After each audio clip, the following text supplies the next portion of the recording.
OPC अनि BPC cement जसको विश्वसनीयता छ अमूल्य। अटल पावर, भरोसा प्रबल, निर्माण अटल।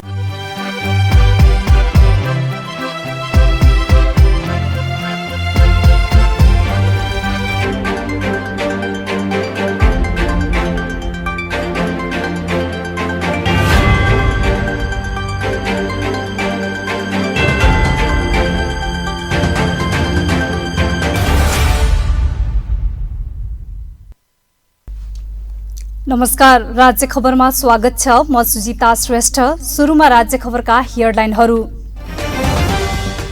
राज्य मन्त्री रायमाझीको राजीनामासँगै लुम्बिनी प्रदेश सरकार थप संकटमा। अब मुख्यमन्त्रीको आउला त राजीनामा।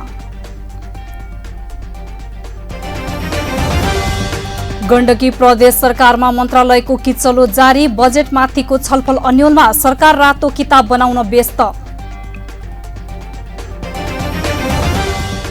काली गण्डकी तिनाउ डाइभर्सन जनविरोधी र सभ्यता विरोधी भएको भन्दै काठमाडौँमा प्रदर्शन। अस्तित्व जोगाउन आन्दोलन गर्नु परेको भनाई। चीनले द्रुत गतिमा आणविक हतियार बनाएपछि अमेरिका चिन्तित। जोखिम घटाउने उपाय पहिल्याउन अमेरिकाको आह्वान। र सम्झना गरी विश्व खेलकुद पत्रकार दिवस मुलुकभर मनाइयो। तीनै तहका सरकार खेलकुद क्षेत्रमा गम्भीर नभएको सरोकारवालाको भनाई।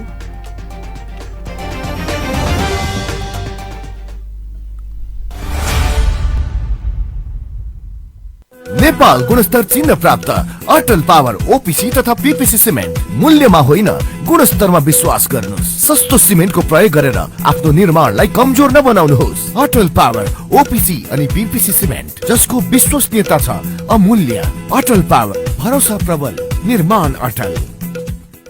अब ढुक्क हुनुहोस्। धेरै समयदेखि प्रतीक्षा गरिएको विश्व प्रसिद्ध ढलान प्रविधि अब रूपन्देहीमा स्थापित भएको छ। न मिस्त्रीको समस्या, न सिमेन्ट गिट्टी बालुवा खोज्ने र राख्ने ठाउँको समस्या, न त चुहिने भत्किने, न फिनिसिङकै समस्या। दिनभरि लाग्ने काम 2 घण्टामा तमाम। गुणस्तरीय ओपीसी सिमेन्ट, धोएको गिट्टी बालुवाबाट रेडीमिक्स कंक्रिट तयार गरी घर, पुल, बाटो तथा अन्य संरचना तयार गरी वर्षौंसम्म ढुक्क हुनुहोस्। लुम्बिनी आरएमसी रेडीमिक्सबाट कंक्रिट ल्याएर घर ढलान गरे। जिन्दगी भरिको लागि ढुक्क भई तपाई ढुक्क हुनुहोस्। गुणस्तर लुम्बिनी आरएमसी ले दिन्छ। लुम्बिनी रेडीमिक्स कंक्रिट प्रणाली, तिलोत्तमा 12, मङ्गलापुर, रूपन्देही। फोन 071 562 391, मोबाइल 98 570 35 966 र 98 026 52 956। लुम्बिनी रेडीमिक्स कंक्रिट प्रणाली।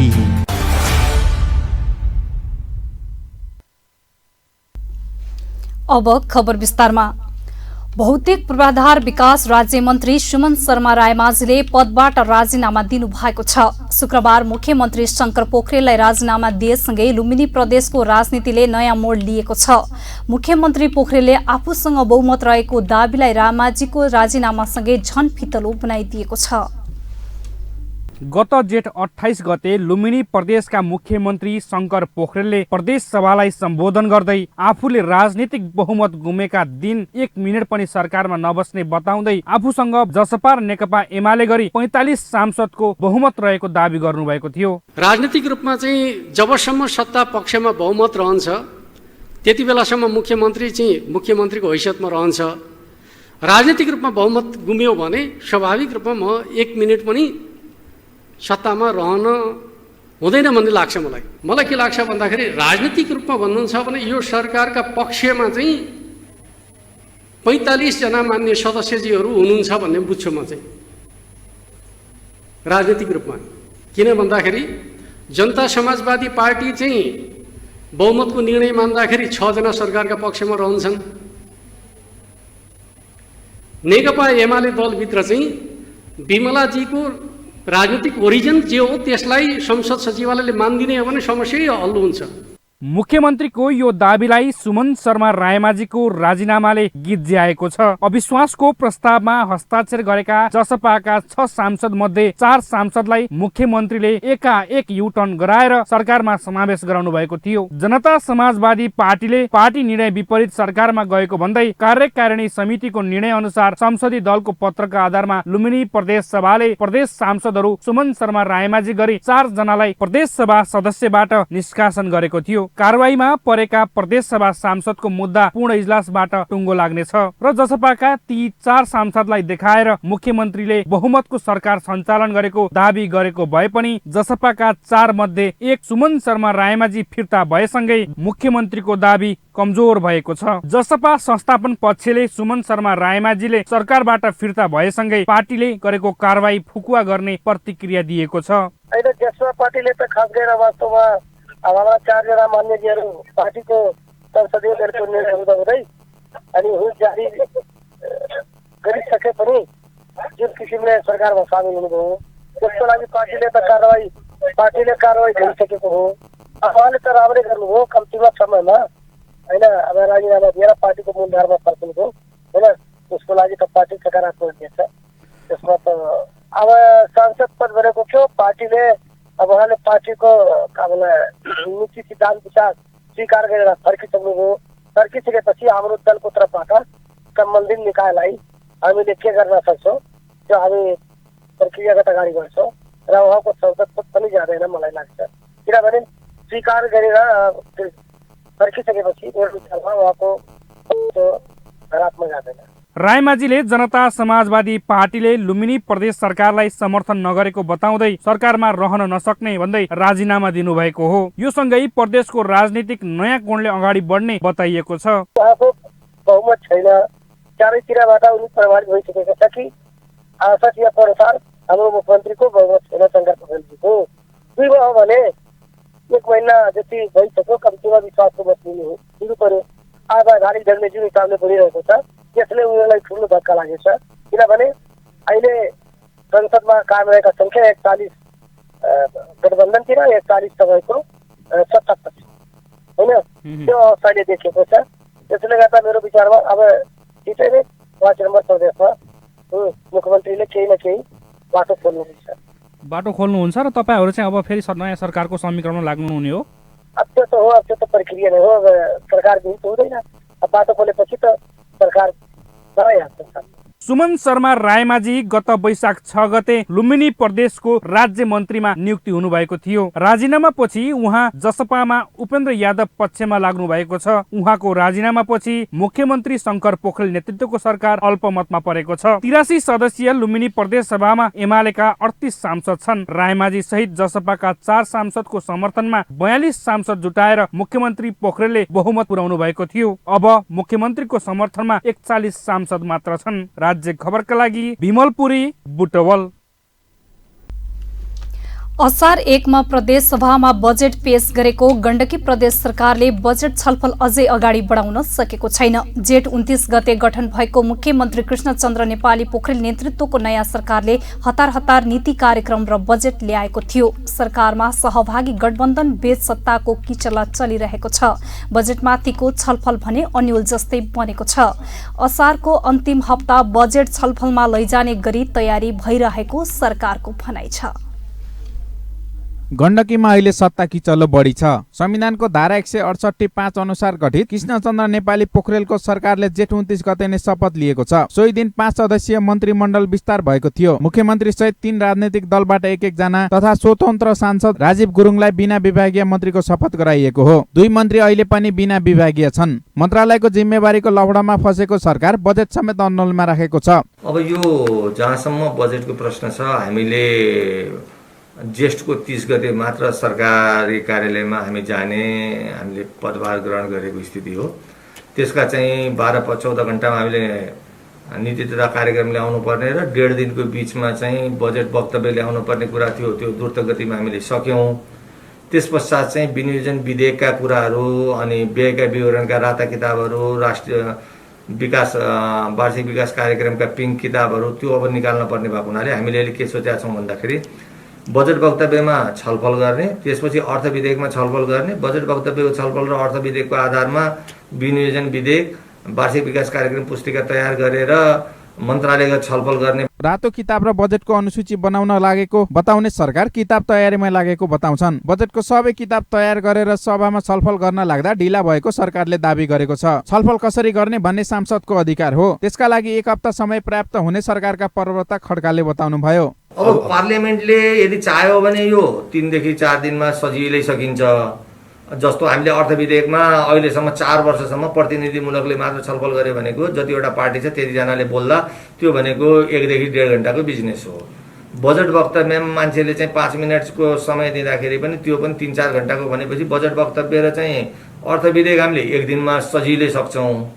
रह्यो विनियोजन विधेयकमा मन्त्रालय बाहिर छलफल गर्न गयौँ भने 3 दिन लाग्ला, एकमुष्ट छलफल गऱ्यौँ भने 1 दिन लाग्छ। यो न्यूनतम 2 दिनदेखि लिएर 7 दिनसम्ममा बजेट छलफल गरेर निर्णय त प्रस्तुत गरेर पास गर्न सक्छौँ। एमाले संसदीय दलको बैठकले रातो किताब बिना छलफलमा सहभागी नहुने निर्णय गरेपछि सरकार त्यसको तयारीमा लागेको थियो। सरकारको व्यस्तता बजेटमा भन्दा पनि सत्ताको दाउपेचमा बढी छ। सरकार गई जिम्मेवार तरिकाले अघि बढेको प्रतिपक्ष दलको भनाइ छ। प्रदेश सरकार पहिलो कुरो कार्यविवाद नै गरेका छैन, बिना विभागीय भएर अलमलमा बसेका छ, विस्तार पनि गर्न सकेका छैन। अनि उहाँहरूले स्थलगत रूपमा जनताले जुन बाढी पहिरोबाट ठुलो धनजनको क्षति भएको छ त्यहाँ राहत पुर्याउनु पनि सक्नु भएको छैन, उपस्थिति राम्रोसँग सबै ठाउँ जनाउनु पनि सक्नु भएको छैन। अनि त्यसपछि कोभिड महामारीको बारेमा खोपका कुरा, अरू विविध कुराहरू छन्, त्यसबारे कुनै तत्परता, कुनै पनि नयाँ पहल कदमी, त्यसको अनुगमन निरीक्षण, त्यसको पहल कदमी पनि हामी देख्दैनौँ। उहाँहरूले बजेट बनाउने क्रममा जुन विगतको सरकारले अगाडि बढाएको कार्यक्रम छ, बहुवर्षीय योजनाहरू, गौरवका योजनाहरू, साल बसाली योजनाहरू, जुन योजनाहरू छन्, टेन्डर हुन लागेका योजनाहरू, डिपिआर हुन भइसकेका र टेन्डर हुन लागेका योजनाहरू लगायत कार्यान्वयनका चरणमा भएका धेरै योजनाहरू जुन छन् ती योजनाहरूको कार्यान्वयन गर्ने प्रतिबद्धता, ठोस प्रतिबद्धता, जिम्मेवारी पूर्ण प्रतिबद्धता पनि हामीले प्राप्त गरेका छैनौँ। सरकारले आर्थिक वर्षको अन्त्यमा आएर ठूलो रकमान्तर गरेको भन्दै प्रतिपक्षले औँला उठाएको छ। सरकारले 16 करोड रुपियाँ रकमान्तर गरेको छ। आर्थिक मामिला तथा योजना मन्त्रालयले यो रकमान्तर गर्न सक्नेछ भनेर संसदले उसलाई अधिकार दिएको छ र अहिलेदेखि चाहिँ कृष्णप्रसाद भट्टराईको सरकार बनेदेखि लिएर अहिले केपी ओलीको केन्द्रीय सरकारसम्म सबैले रकमान्तर गर्छन्, नगरेको कुनै पनि छैन। यही पनि पृथ्वी सुब्बा गुरुङको सरकारले 4 वर्षसम्म सधैँ रकमान्तर गर्थ्यो। तर अहिले रकमान्तर गर्दाखेरि किन प्रश्न उठिरहेको छ, किन आलोचना भइरहेको छ मैले बुझ्दिनँ। बजेट छलफलमा लैजान नसकेको सरकार ठूलो बजेटको मन्त्रालय कसले पाउने भन्ने विवाद चर्को छ। अहिले सबै सत्तारूढ दलले ठूला र प्रभावशाली मन्त्रालय दाबी गरेपछि सहमति जुट्न सकेको छैन। यो कुरा मलाई चाहियो। अब एकजना मान्यजीको चाहिँ मलाई मुख्यमन्त्री नै दिनुहोस् भनेर मजाकै गर्नुभएको होला। त्यस्ता किसिमका मागहरू छन् भने त्यो मागै हो भने कसरी सम्बोधन गर्न सकिन्छ र? त लचिलो पनि हामी अत्याधिक लचिलो भएका छौँ। अलिकति राम्रो मन्त्रालय हाम्रो भागमा पर्ने जस्तो भएको मन्त्रालय त्यो चाहियो भनेर भन्दा पनि हामीले त्यो दिएर एउटा असल अभिभावकको रूपमा राम्रोसँग नेतृत्व गरेर यो गठबन्धनलाई बचाएर राजनीतिक उपलब्धिलाई बचाउँदै यो सरकारलाई लिएर जाने पक्षमा छौँ। तसर्थ यो समस्या त देखिएको छ, कोलिसनमा त्यो हुने स्वाभाविक हो। यो सामान्य रूपमा सम्बोधन भएर जान्छ र सरल रूपमा यो सरकार अगाडि बढ्छ भन्ने म विश्वस्त छु। जनताको अपेक्षा अनुसार काम गर्ने उद्घोषका साथ गठन भएको सरकार अहिले अलमलमा फसेको छ। सरकारको विस्तारमा गाँठो पर्नु र बजेट छलफलमा लैजान नसक्नाले सरकारको आलोचना भएको छ। राज्य खबरका लागि गण्डकी ब्युरोको रिपोर्ट। प्रधानमन्त्री एवं नेकपा एमालेका अध्यक्ष केपी शर्मा ओलीले आफ्नो पार्टीको सरकार ढालेर विपक्षी दलको नेतालाई प्रधानमन्त्री बनाउन भनेर अराजनैतिक क्रियाकलाप सुरु भएको बताउनु भएको छ। नेकपा एमाले केन्द्रीय कमिटिको 13औं बैठकलाई आज बालुवाटारमा सम्बोधन गर्दै उहाँले सरकार ढालेर बनाउने खेलमा मुलुकलाई अनुशासनहीन, उशृङ्खल, सामाजिक सभ्यतालाई तोड्ने प्रवृत्ति हावी भएको समेत बताउनुभयो। त्यस्तै नेकपा एमाले माधव कुमार नेपाल पक्षका नेताहरूलाई हस्ताक्षर फिर्ता लिन सोमबार साँझ 5 बजेसम्मको समय सीमा दिएको छ। अनुशासनहीन, उशृङ्खल र सामाजिक सभ्यता मर्यादाहरूको उल्लङ्घन गर्ने छाडा स्तरहीन प्रवृत्तितर्फ धकेल्न खोजिएको छ। अहिले राजनीतिक मुद्दा आफ्ना ठाउँमा छन्। राजनीतिक थलोबाट मुद्दालाई अदालततिर पठाइएको छ। जनतामा जान नदिने, संसदमा त्यसको समाधान नहुने र अदालतबाट समाधान गर्ने ती प्रयासहरू भइरहेका छन्। बैठकले पार्टी अध्यक्ष केपी शर्मा ओलीलाई प्रधानमन्त्रीबाट हटाएर विपक्षीलाई प्रधानमन्त्रीको प्रस्ताव गर्दै राष्ट्रपति र सर्वोच्च अदालतमा हस्ताक्षर दिएका सांसदहरूलाई हस्ताक्षर फिर्ता लिन सोमबार साँझसम्मको समय दिएको पार्टी प्रवक्ता प्रदीप गेवालीले जानकारी दिनुभयो। आफ्नै पार्टीका अध्यक्ष प्रधानमन्त्री रहनुभएको वर्तमान सरकारलाई हटाएर विपक्षी दलका नेतालाई प्रधानमन्त्री बनाइयोस् भनेर हस्ताक्षरसहित राष्ट्रपति समक्ष पुग्नु र अझ त्यसमध्ये केही साथीहरू मुद्दाको पक्ष बनेर सर्वोच्च अदालतसम्म जानु चाहिँ मुलुकको संविधान, लोकतान्त्रिक प्रणाली, पार्टी विधान, राष्ट्र र जनताको चाहना, हित यी केहीसँग पनि मेल खाने विषय होइन। यो सबै कुराको विपक्षमा विपरीत रहेका विषयहरू हुन्। त्यसो भएको हुनाले त्यो हस्ताक्षरलाई आउने सोमबार साँझ 5 बजेसम्म फिर्ता लिएर आन्दोलनको एकतामा योगदान गर्नका निम्ति हामीले आह्वान। बैठकले कम्युनिस्ट पार्टी स्थापनाको 100 वर्षको उपलक्ष्यमा चीनले प्राप्त गरेका उपलब्धिका लागि चीनिया जनताप्रति हार्दिक बधाई ज्ञापन गरेको छ। तपाईँ अहिले राज्य खबर हेर्दै हुनुहुन्छ। पालो भएको छ विश्रामको। विश्रामपछि हामीसँग रहनेछन् काली गण्डकी तिनाउ डाइभर्सन जनविरोधी र सभ्यता विरोधी भएको भन्दै काठमाडौँमा प्रदर्शन, अस्तित्व जोगाउन आन्दोलन गर्नु परेको भनाई। चीनले द्रुत गतिमा आणविक हतियार बनाएपछि अमेरिका चिन्तित, जोखिम घटाउने उपाय पहिल्याउन अमेरिकाको आह्वान।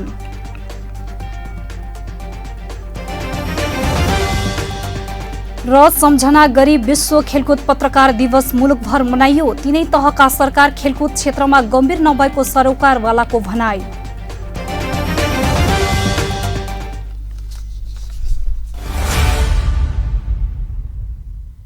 के तपाईलाई थाहा छ नेपाल दूध, मासु, अण्डा र माछामा आत्मनिर्भर हुँदैछ अनि यही दूध, मासु, अण्डा र माछाको सेवनले कोभिड-19 जस्ता रोग विरुद्ध प्रतिरोधात्मक क्षमताको विकास हुन्छ। त्यसैले दूध, मासु, अण्डा र माछाको नियमित सेवन गरौँ, स्वस्थ बनाऊ। पशुपक्षी तथा मत्स्य विकास निर्देशनालय, जानकीनगर, रूपन्देही। खोक्न फेरि सुरु भयो है? चुरोट छोड्नु भनेको मान्नुहुन्न? खासै खोकी छैन। थाहा छ, चुरोट, खैनी जस्ता सुर्तीजन्य पदार्थ सेवन गर्नेहरूलाई कोरोना संक्रमण भएमा गम्भीर लक्षण देखिने र जटिलता समेत हुन्छ। थाहा छ, तिमीले पनि अनेक कुरा थाहा पाउँछौ। हो त, सुर्तीजन्य पदार्थले फोक्सोमा पहिले नै क्षति पुगिसकेको हुन्छ अनि कोरोना संक्रमण भयो भने झन क्षति पुर्याउँछ। अनि अरू? फेरि चुरोट, सुर्ती, हुक्का खाँदा हातका औँलाले ओठ, मुख र नाकमा छुने, अझ एक अर्का बीच साटासाट गरी खानेहरूमा त कोरोना सर्ने जोखिम झन बढी हुन्छ। हो र? नयाँ तर निकै महत्त्वपूर्ण कुरा भन्यौ तिमीले। अबदेखि म कुनै पनि किसिमको सुर्तीजन्य पदार्थ खाँदै खान्न।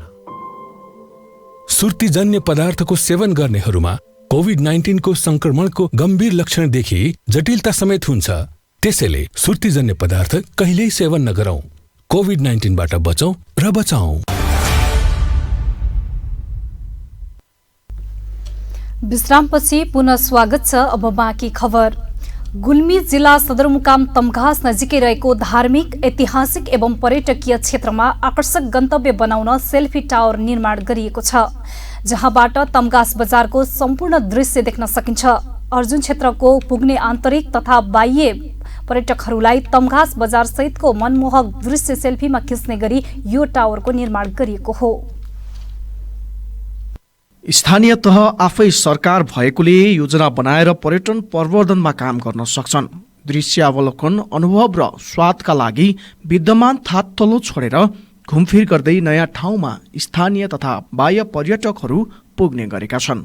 गुल्मी जिल्लाको रेसुङ्गा नगरपालिका वडा नम्बर 7 को धार्मिक तथा ऐतिहासिक महत्त्वले भरिपूर्ण स्थल अर्जुन डाँडामा पनि पर्यटकहरू भित्र्याउने उद्देश्यले पर्यटकीय क्षेत्र सेल्फी टावर निर्माण गरिएको छ। अर्जुन क्षेत्रलाई पर्यटकीय क्षेत्र बनाउन लुम्बिनी प्रदेश सरकार उद्योग, वन तथा वातावरण मन्त्रालयको 14,40,000 र उपभोक्ता समितिको तर्फबाट 1,44,000 गरी 15,84,000 को लागतमा सेल्फी टावर निर्माण गरिएको हो। टावर निर्माण भएसँगै तमघास बजार सहितको मनोरम दृश्य अवलोकन र तस्बिरमा कैद गर्न सकिने भएको छ। हाल टावर निर्माण कार्य सम्पन्न भए पनि कोरोना महामारीले गर्दा अवलोकनकर्ता खासै जाने गरेका छैनन्। सिडी मार्फत अग्लो टावरमा पुगेपछि तमघास बजारको सुन्दर दृश्य सहितको सेल्फी फोटो खिच्न सकिन्छ। नयाँ युवा पिढीहरूलाई आकर्षण गरेर पर्यटकीय क्षेत्र बनाउने उद्देश्यले उक्त टावर निर्माण गरिएको रेसुङ्गा नगरपालिका वडा नम्बर 7 का वडा अध्यक्ष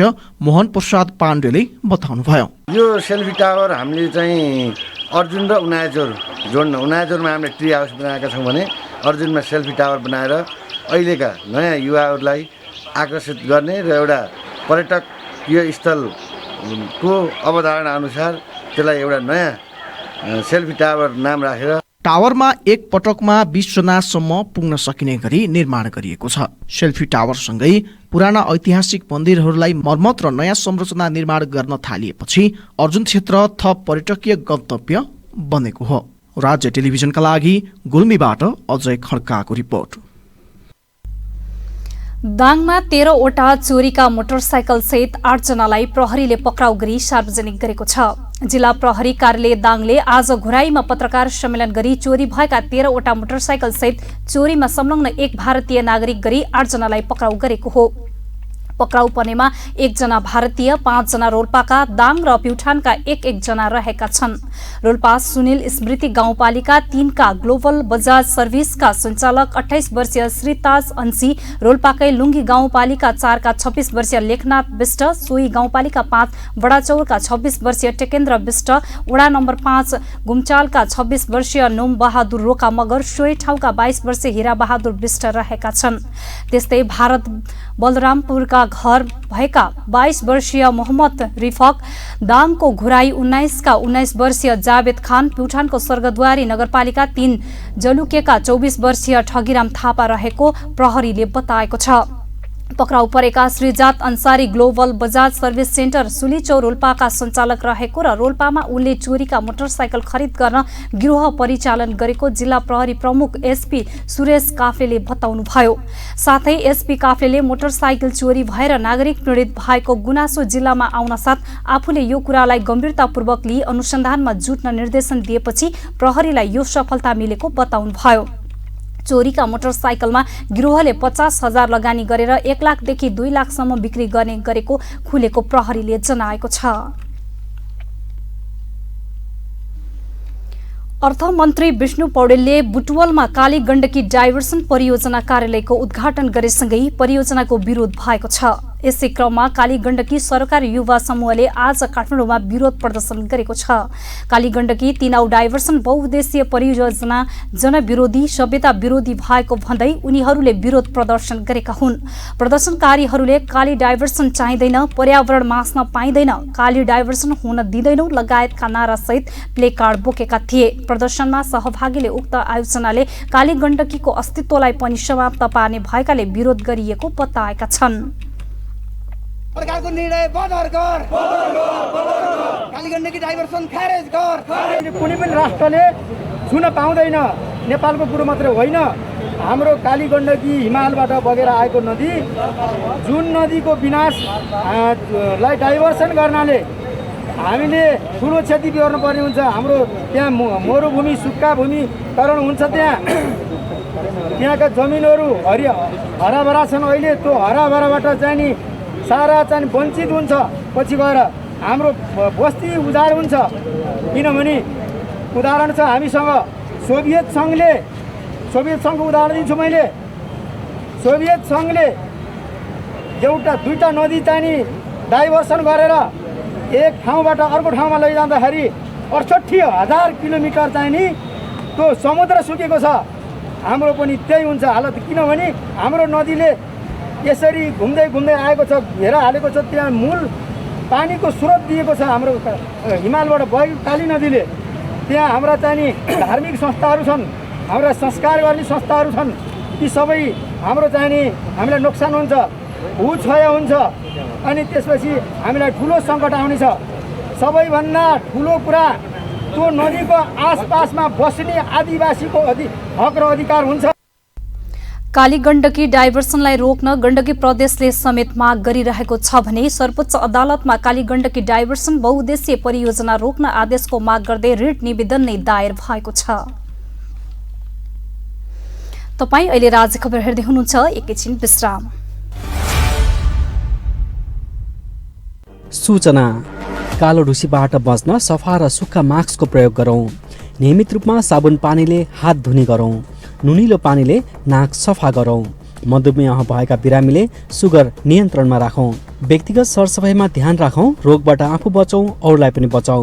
नगर प्रमुख तथा बुटुल उपमहानगरपालिकाद्वारा जनहितमा जारी सन्देश।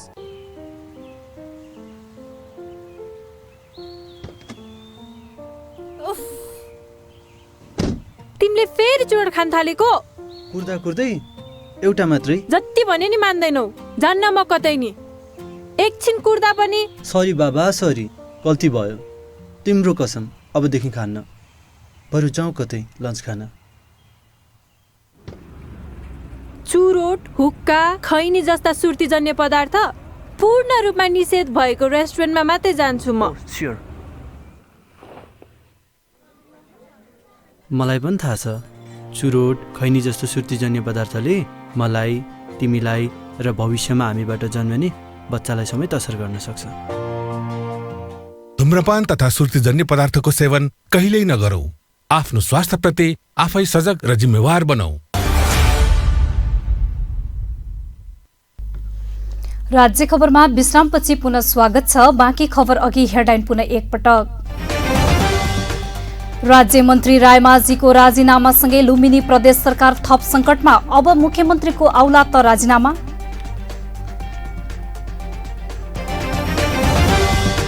गण्डकी प्रदेश सरकारमा मन्त्रालयको किचलो जारी। बजेटमाथिको छलफल अन्योलमा। सरकार रातो किताब बनाउन व्यस्त। कालीगण्डकी तीनौ डाइभर्सन जनविरोधी र सभ्यता विरोधी भएको भन्दै काठमाडौँमा प्रदर्शन। अस्तित्व जोगाउन आन्दोलन गर्नु परेको भनाई। चीनले द्रुत गतिमा आणविक हतियार बनाएपछि अमेरिका चिन्तित। जोखिम घटाउने उपाय पहिल्याउन अमेरिकाको आह्वान। र सम्झना गरी विश्व खेलकुद पत्रकार दिवस मुलुकभर मनाइयो। तीनै तहका सरकार खेलकुद क्षेत्रमा गम्भीर नभएको सरोकारवालाको भनाई।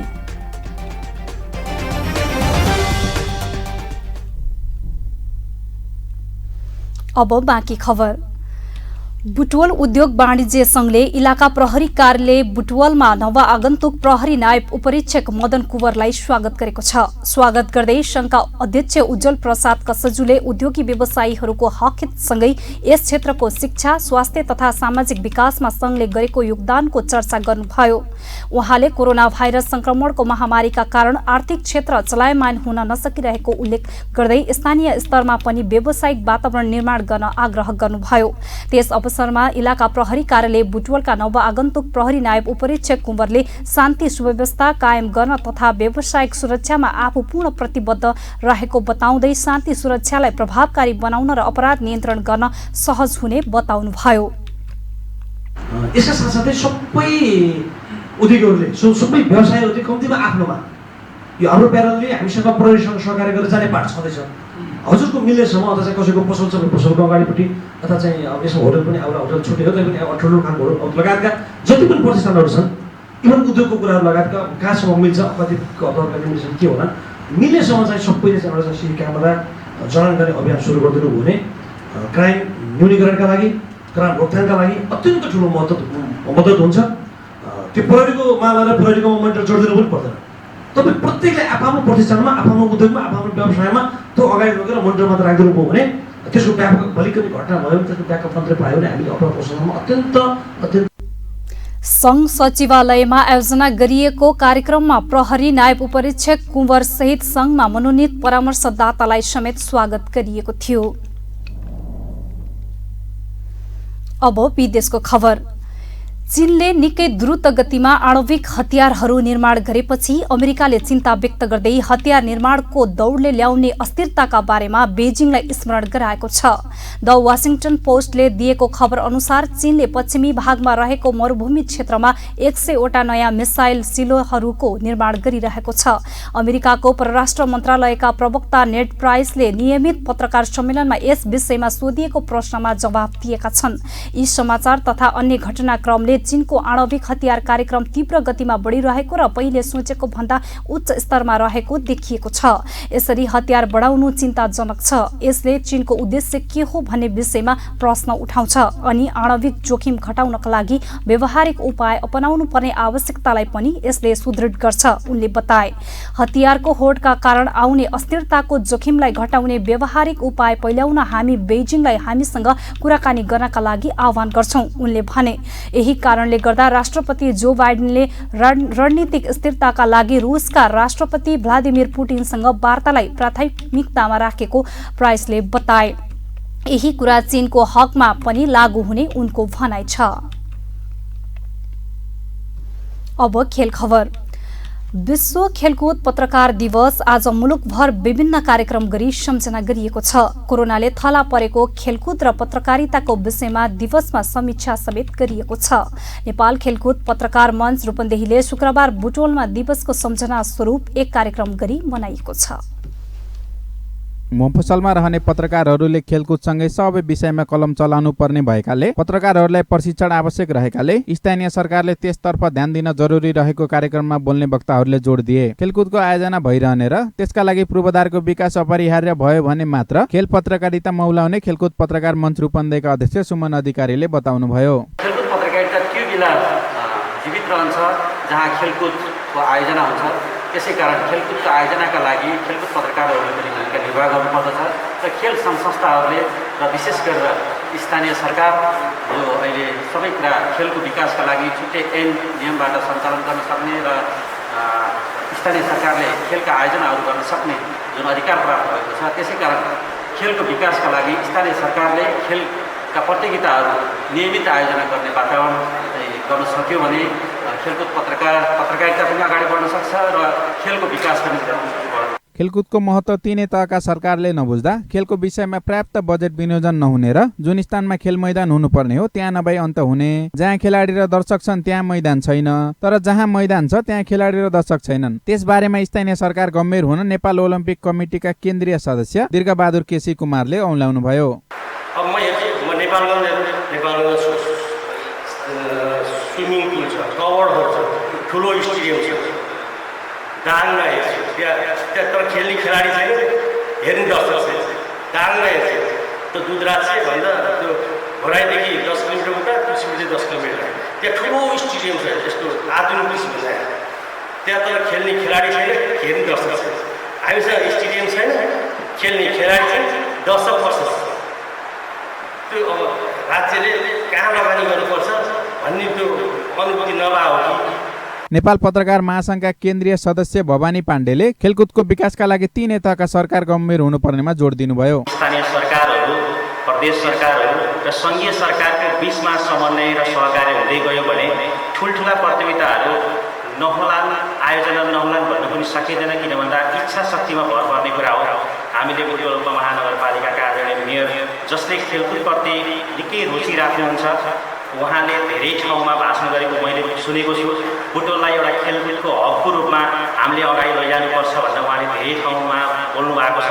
मलाई लाग्छ उहाँकै कार्यकालमा हामीले बुटवलमा एउटा नयाँ यस्तो ठाउँलाई पाउनेछौँ जहाँ खेलकुदको प्रतियोगिता आयोजना होस् र त्यो ठाउँमा खेलकुदसँग जोडिएका साथीहरू गएर रिपोर्टिङ गर्ने अवसर पनि प्राप्त होस्।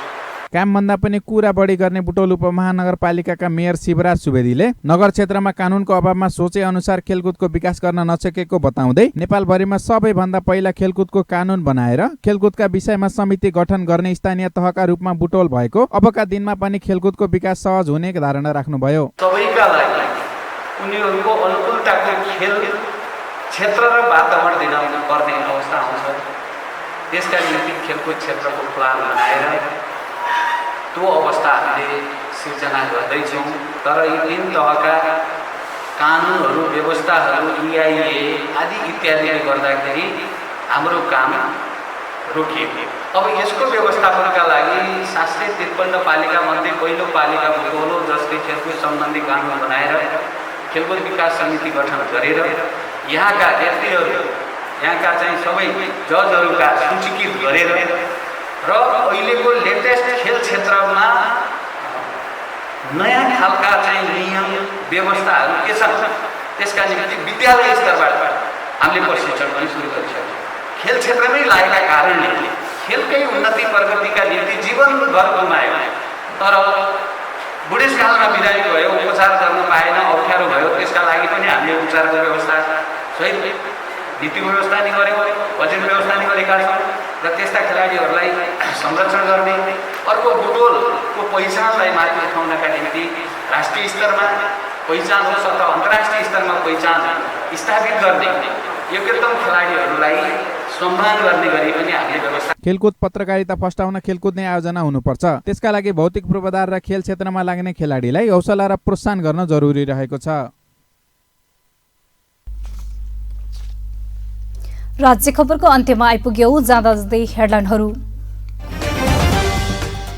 राज्य मन्त्री रायमाझीको राजीनामासँगै लुम्बिनी प्रदेश सरकार थप संकटमा, अब मुख्यमन्त्रीको आउला त राजीनामा। गण्डकी प्रदेश सरकारमा मन्त्रालयको किच्चलो जारी, बजेट माथिको छलफल अन्योलमा, सरकार रातो किताब बनाउन व्यस्त। काली गण्डकी तिनाउ डाइभर्सन जनविरोधी र सभ्यता विरोधी भएको भन्दै काठमाडौँमा प्रदर्शन, अस्तित्व जोगाउन आन्दोलन गर्नु परेको भनाई।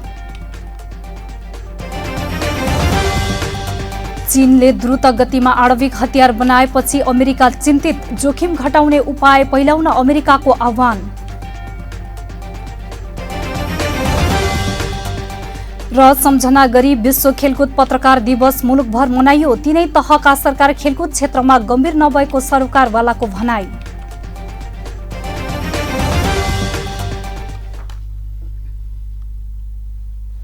हवस् त राज्य खबर अहिलेलाई यही सकिन्छ। अर्को खबर बुलेटिनमा उपस्थित हुनेछौं। सूचना समाचार र मनोरञ्जनका लागि हेर्दै गर्नुहोला राज्य टेलिभिजन। नमस्कार।